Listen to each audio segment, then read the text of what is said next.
Today's sermon, titled Spiritual Report Cards, to be delivered by Michael Eselun. Michael Eselun serves as the chaplain for the Sims-Mann UCLA Center for Integrative Oncology. Two-time TEDx speaker, Michael speaks extensively to healthcare professionals, patient populations, and faith communities across the country. He also worked as an activist, educator, addressing anti-LGBTQ bias in the larger community for over 30 years. Michael was recently inducted into the UCLA Semel Institute Eudaimonia Society in recognition of having lived a meaning-driven life.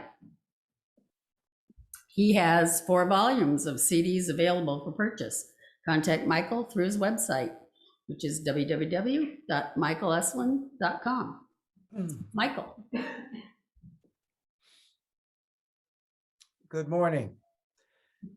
I have been running away from failure ever since I was first aware there was such a thing as a report card. I couldn't imagine anything worse than getting an F, the humiliation, the disgrace. So I made sure that I never did. Still, a 4.0 GPA ultimately was flimsy proof indeed of any kind of self-worth. I lived through my school years believing that my self-worth and my GPA were one and the same thing. Still, a string of A's did offer some momentary consolation and camouflage, if you will, for my true failure as a boy, as a straight boy doing straight boy things, not like the other boys at all. I wonder how many of us still live our lives as if there will be a report card at the end, as if we will somehow be judged ultimately on how meaningful our life was, our work was, how much money we made, how many things we acquired, what kind of a parent were we?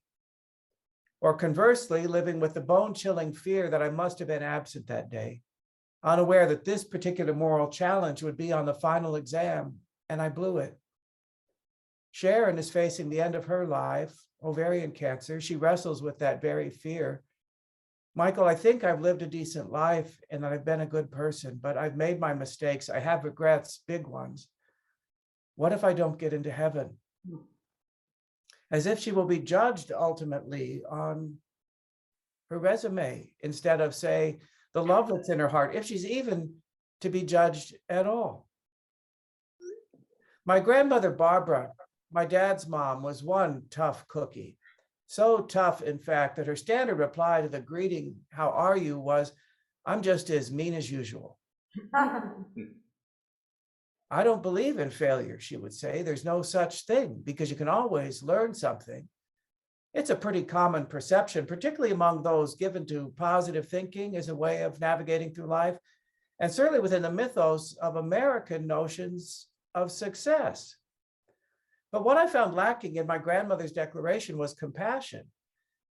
If I were brokenhearted that I didn't get the thing I wanted more than anything else, devastated really after working so hard to get it, I really didn't want to hear, "Well, I'm not going to feel sorry for you because you're going to learn something through this."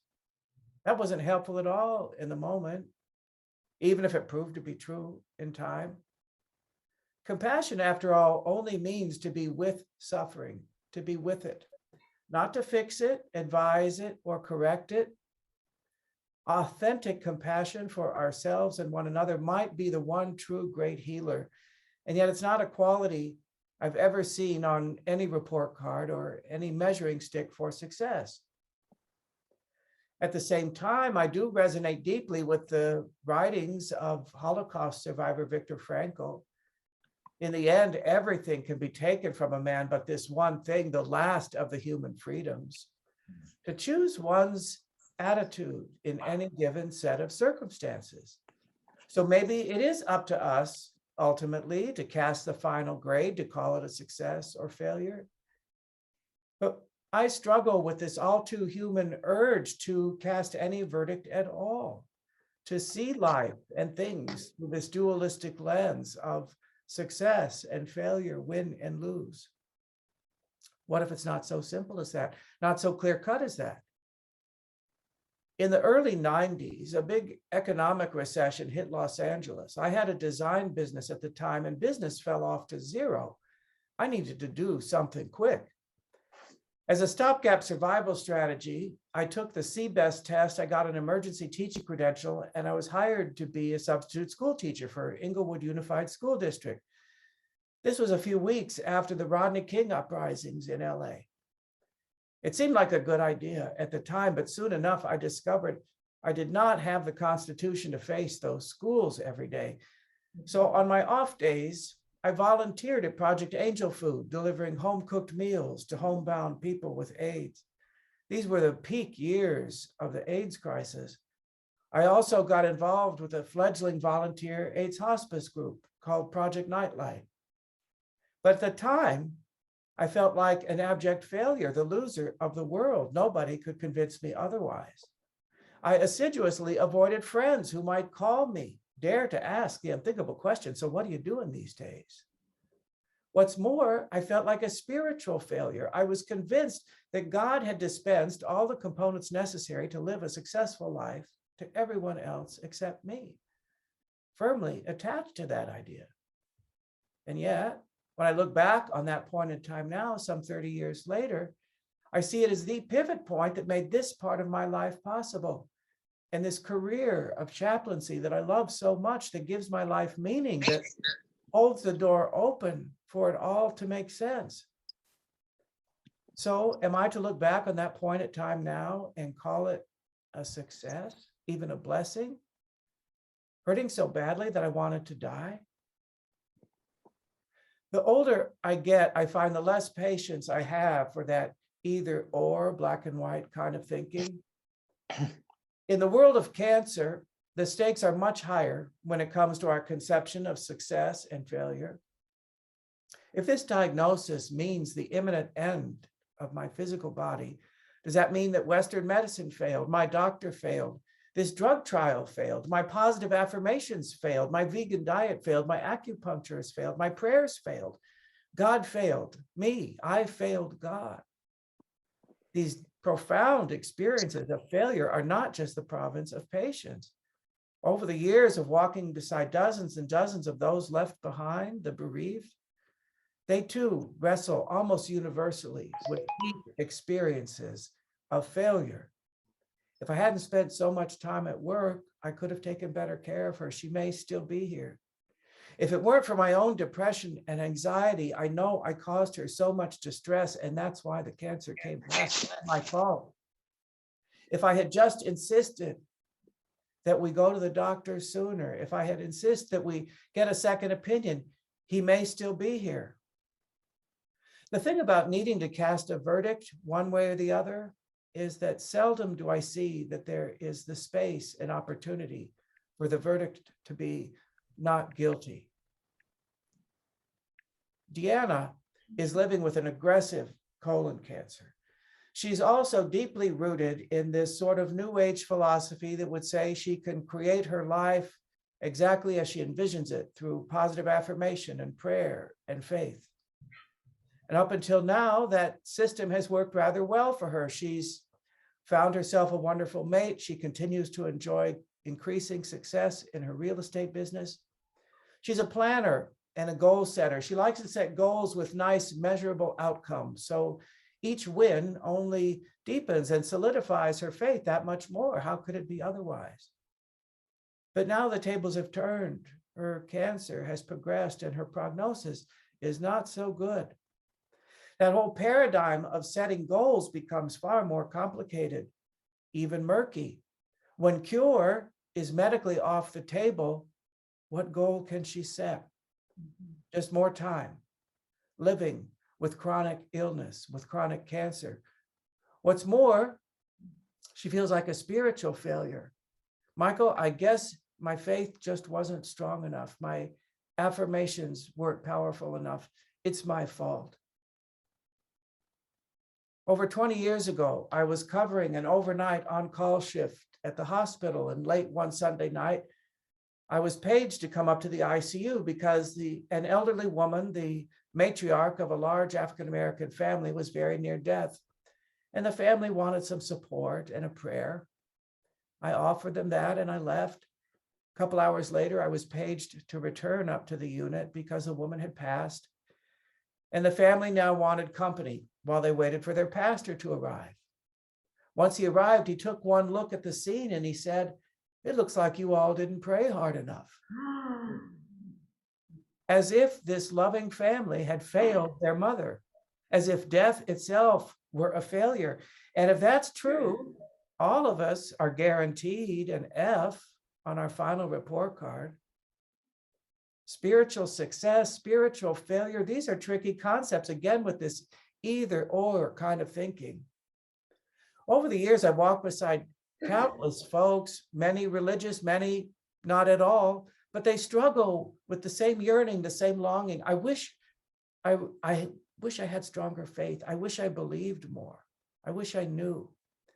When we tease apart, what do you really mean by that, strong faith? It usually means certainty. I want to know that I'm going to be okay. I want to know that this drug trial is going to work. I want to know that this radiation will work. I want to know that God's in my corner. The German-American theologian Paul Tillich says the opposite of faith isn't doubt, it's certainty. If I'm certain, it's not really faith anymore, is it? Faith, in my view, might better be described as a willingness to step off into the unknown with my fears and doubts in tow and continuing to walk anyway, with my eyes and heart open, with curiosity, with patience, with humility, and with compassion. With Deanna, who loved to set goals for herself, we looked at what another kind of goal might be that does not have such a measurable outcome. What about a goal of coming to peace with uncertainty, with her own powerlessness, even coming to peace with loss, offering herself the grace to be a human being? In this time of COVID and all of these extreme measures under which we've had to endure as we try to contain this pandemic, there are many of us, myself included, who have sought to somehow reframe our idea of what spiritual success looks like. A whole new report card, if you will. The times seem to demand it.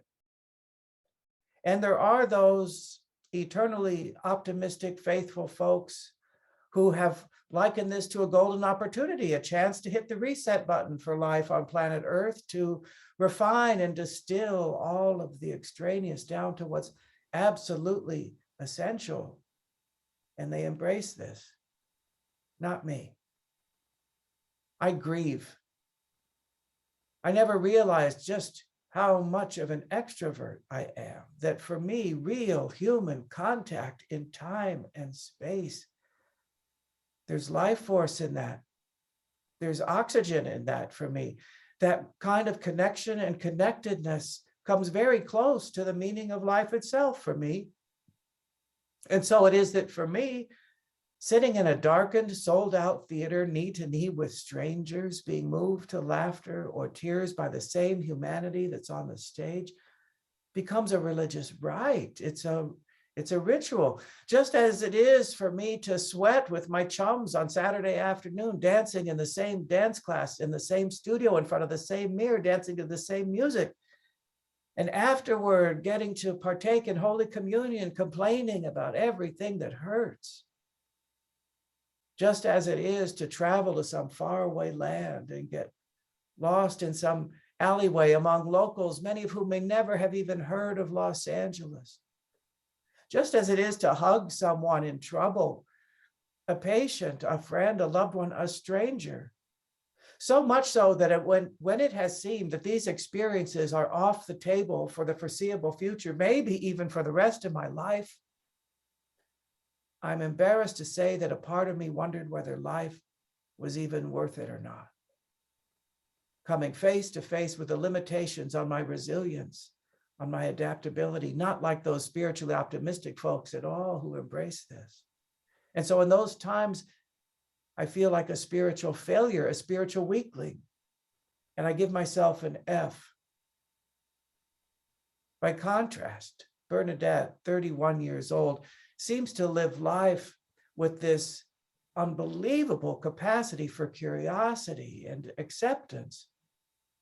She seems to live in the place of, gee, I wonder what that would be like.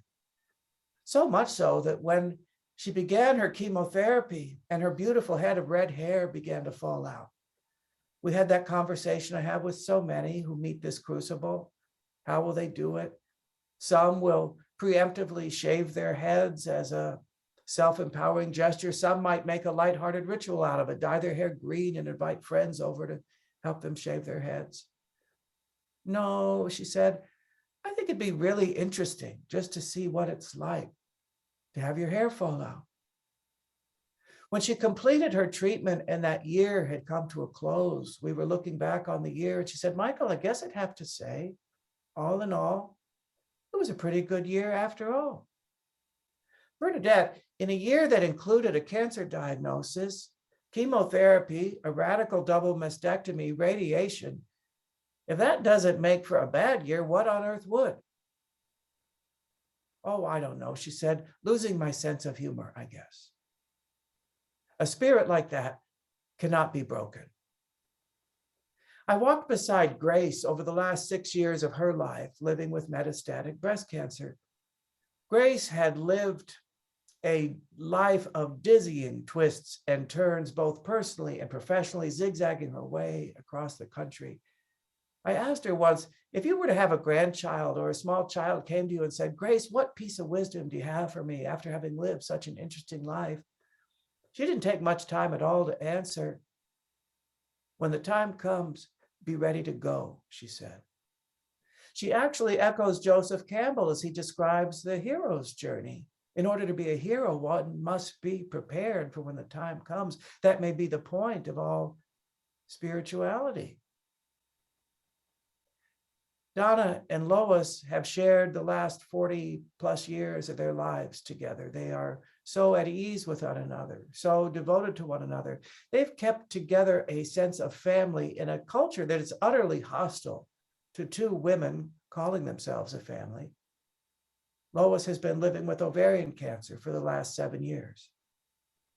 As her disease has progressed, she's made the choice to take advantage of aid in dying medication for when the time came and it got to be too rough.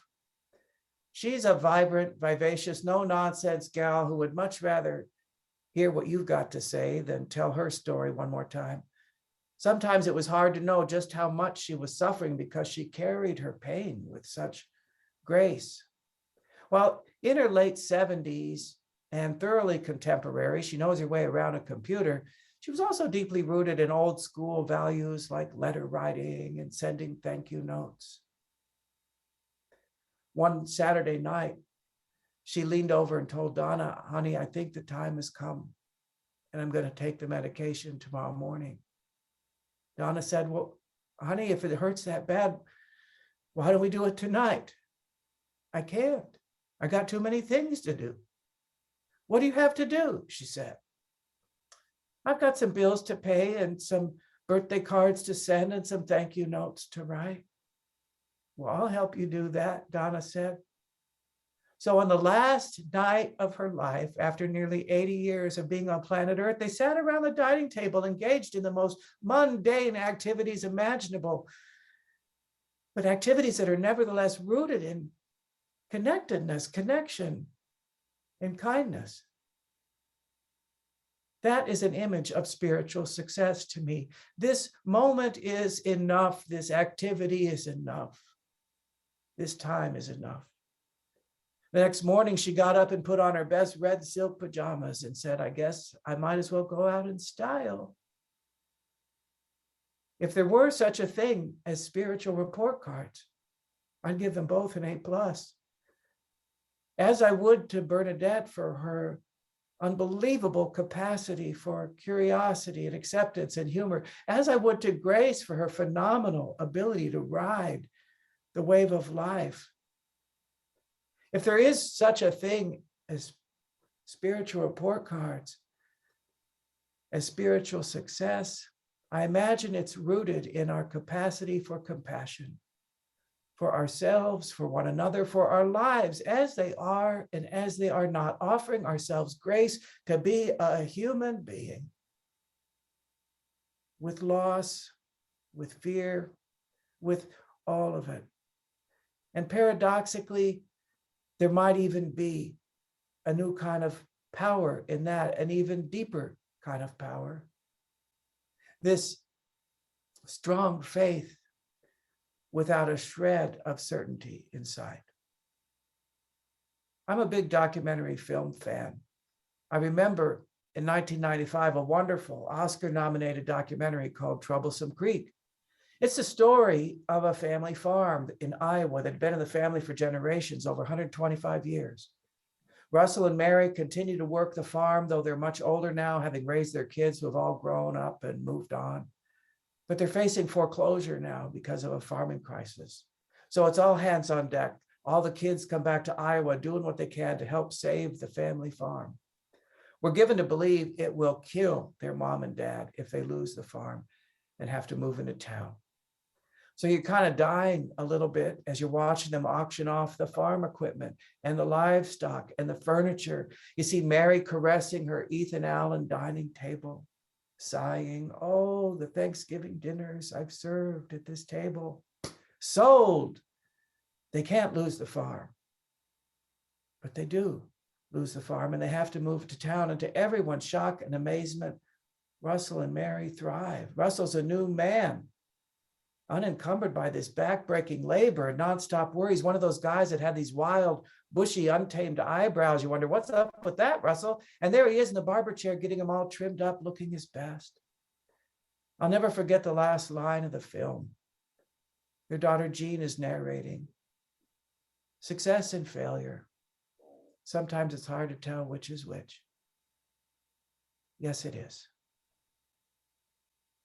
So be it. Thank you.